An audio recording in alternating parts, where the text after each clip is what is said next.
everyone, welcome back to our channel Mabi Health. It's your favorite nurse Mabel, and we bring you nothing but unadulterated health tips. So today we want to talk about sickle cell. Yes, we are talking about sickle cell.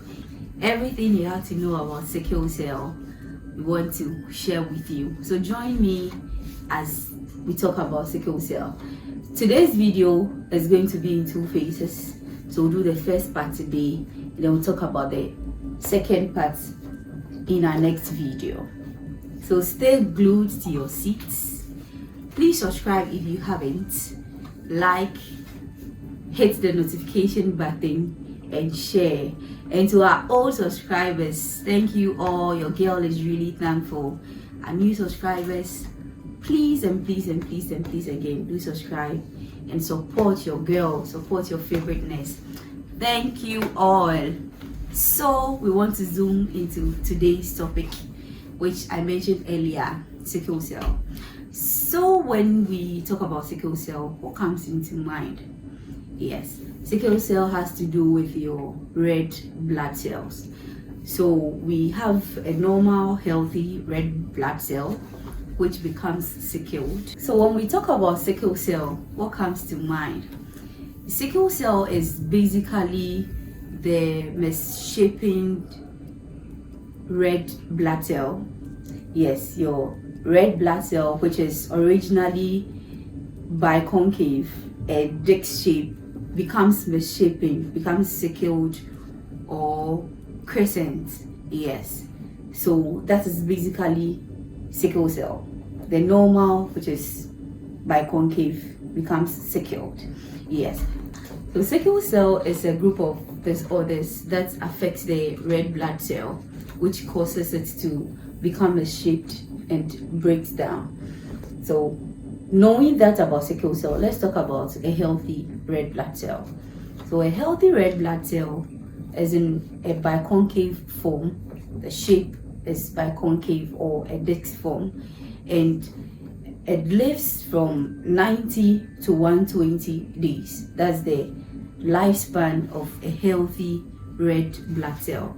Now, the shape of the red blood cell, the healthy red blood cell, which is biconcave, allows it to move swiftly and smoothly through blood vessels, bigger and smaller, even the very tiniest blood vessel.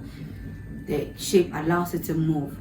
But then when it comes to sickle cell, one, because of the sickle shape, is not able to move smoothly through this smaller red blood smaller vessels, blood vessels we are talking about, which is the veins and the arteries.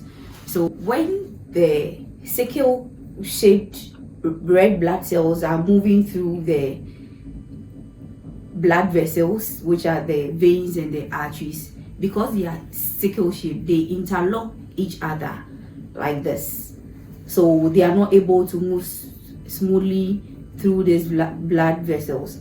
And so let's take for instance that the blood vessel around the joints, and these sickle shaped blood vessels get entangled to each other around that vein. It will not go. The blood flow around that area will stop because there is a blockage, which causes symptoms of sickle cell anemia that we'll be talking about. So the situation where the sickled blood cells get entangled with each other is what we call the sickle cell crisis, because it's going to leave you with a lot of pain and some signs and symptoms of sickle cell that we'll talk about later.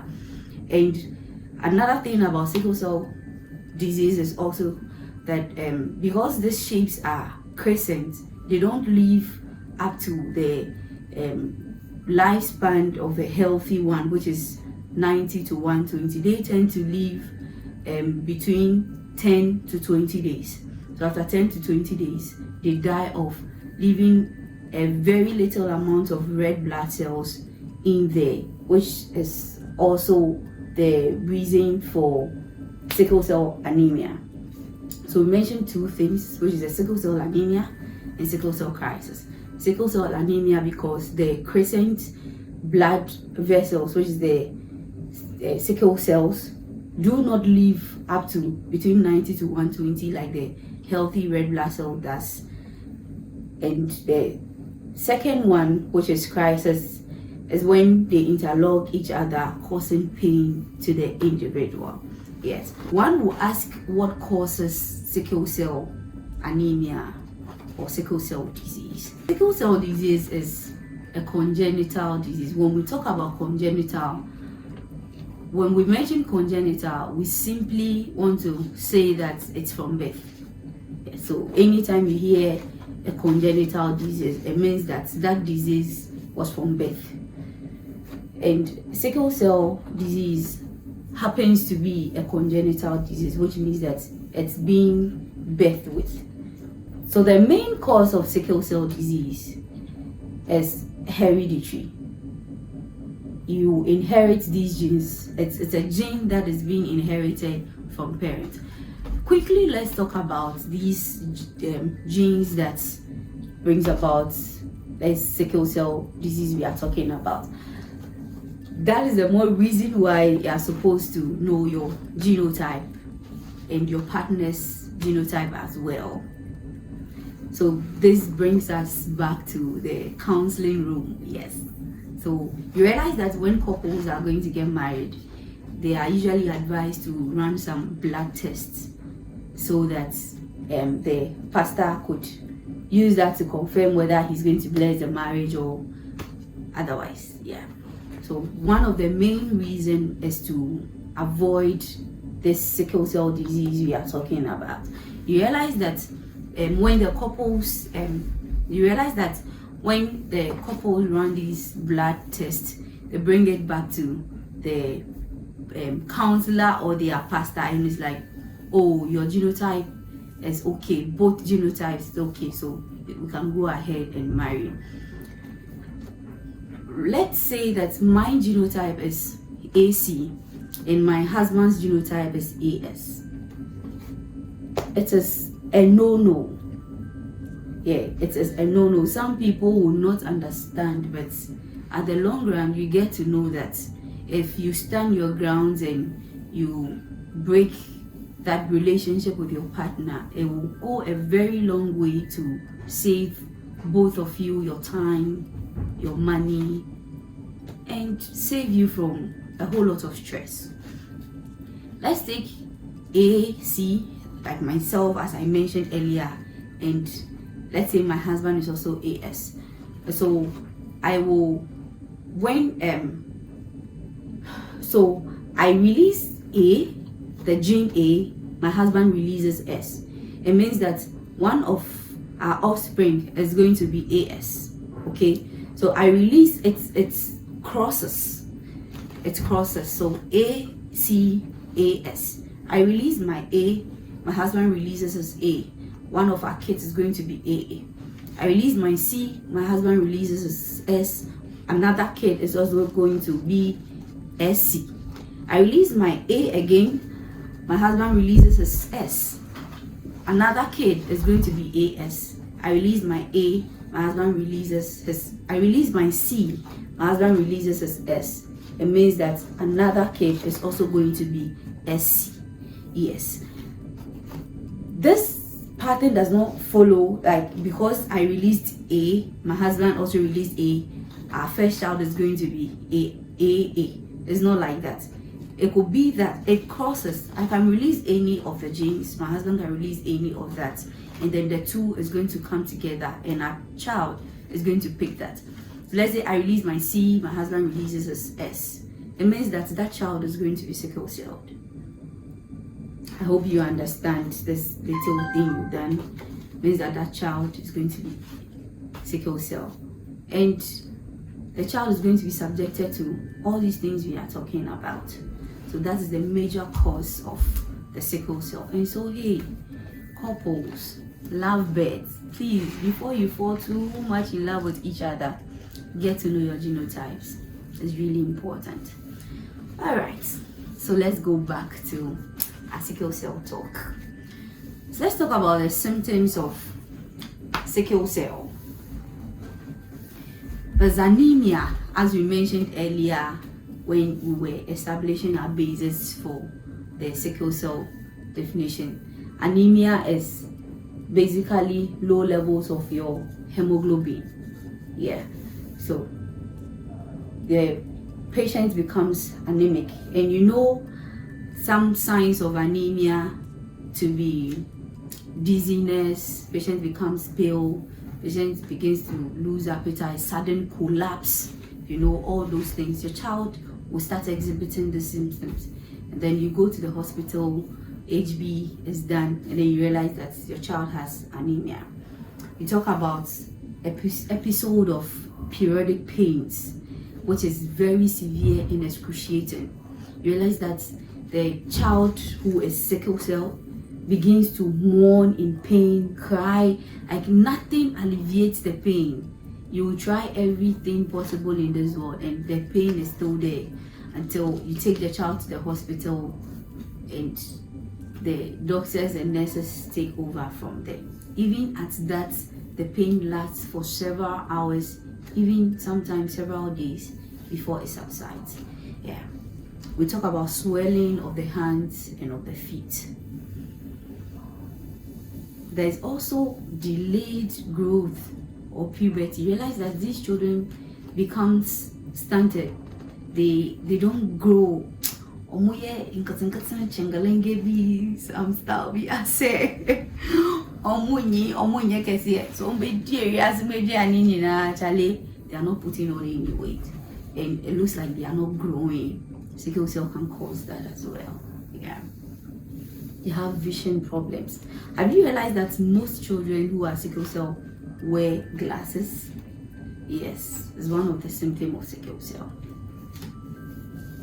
There's also fever, and this symptom that I'm about to mention, please don't laugh, like it's serious. When it happens to them, it's no joke. They go through a lot of pain. We call it priapism. I don't know how many of you know about priapism, but it happens to males, those with penis. Yeah. So priapism is a situation where you finally achieve erection, but it doesn't go down for a very long time, sometimes days. The erection is still there, and it's so painful. I'm not a guy anyway, but I know it's so painful because when they come to the hospital, they cry their eyes out. Yeah, so painful. You need to take them to theater for the shafts to be cut and all, so that the blood will come out and then it will finally fall down. Sickle cell is not a joke, people. It's not a joke. Like, I'm really serious about this. Sickle cell is not a joke. Before you fall deeply in love with your partner, please do a genotype of both of you. If any of your genotype is conflicted, please don't go ahead to marry that person. Sickle cell is real, and the pain is very excruciating. You don't want to subject your children to that. Thank you.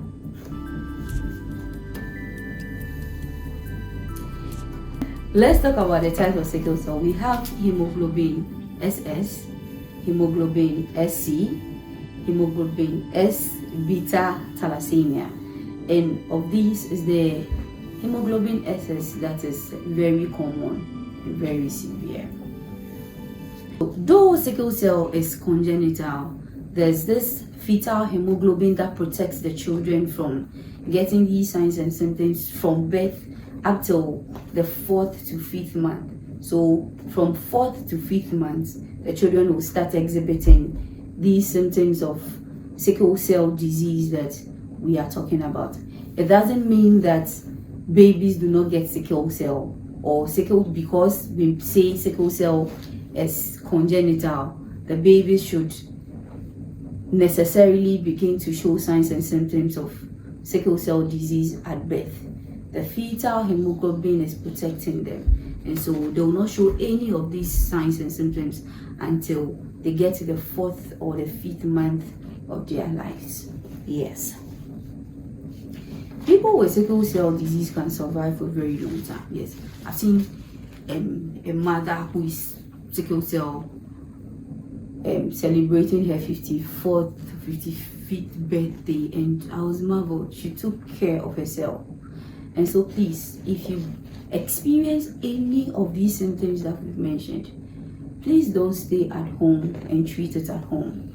And please, to the mothers, especially the local mothers, children with sickle cell are not obanje.